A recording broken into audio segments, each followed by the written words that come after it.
Yves-François Blanchet's comments recently about an Alberta pipeline.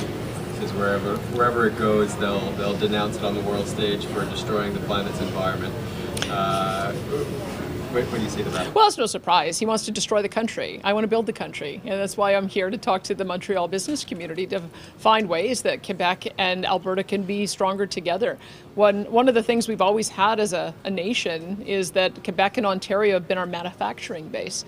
And we've got a lot we need to manufacture. We need to manufacture steel. We need to manufacture natural gas turbines. We need to manufacture aerospace and defense equipment. We need to manufacture some of the new technologies for carbon capture utilization and storage and data centers.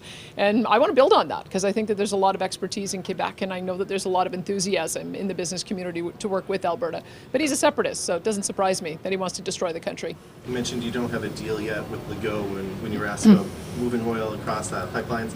Is this something you're talking with Mr. Legault about? Is this something you hope to achieve a deal on? Well, someone was going to ask about my meeting later today with Mark Carney. So Prime Minister Carney and I will be meeting after in Ottawa. So after I finish my speech here, I'll be going to meet with him. And I think we have to remember that there's a reason why Canada came together as a country and gave the trade and commerce power to the federal government.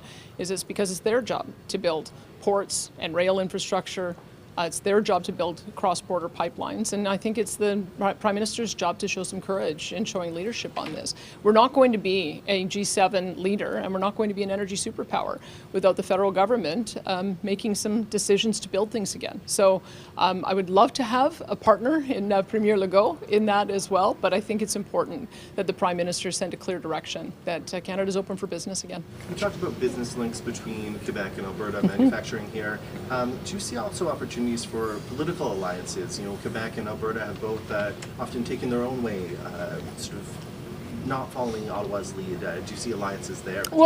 Well, yes. I mean, I think we both are frustrated with the federal government that wants to impose its will on the provincial jurisdictions. I don't think that some of the policies passed in Quebec would fly in Alberta, but they have the right to make those policies. It's why we've intervened on their behalf on the ability to use the notwithstanding clause. We understand why that's important for Quebec to be able to maintain its control over culture and some of the other aspects that impact it.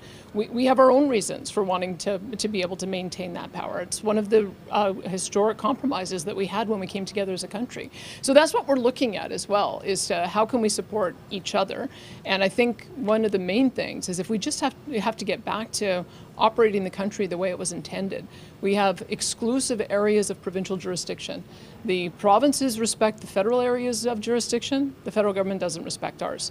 And so I think if we could partner on those things to make sure that the federal government is focused on areas where it can and should do well, then the country would operate a lot better. We'd have, I think, a lot more common cause. And we'll squeeze in. We're at time. Sorry, we're going to go right back here. Excuse me.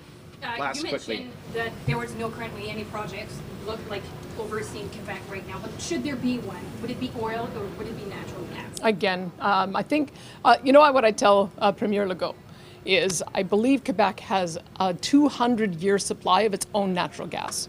They should develop their own natural gas so that they can wean themselves off their 100% reliability on America. So if Quebecers want to be strong and sovereign within a united Canada, starting by developing their own resources is number one. And we have some expertise in the regulatory environment. We have some expertise in the royalty environment. I'd love to see Quebec develop a new revenue source so that they can reduce the amount of equalization they get. And so that's the conversation that I have with the Premier. That's all the time we have today, folks. Thank you very much.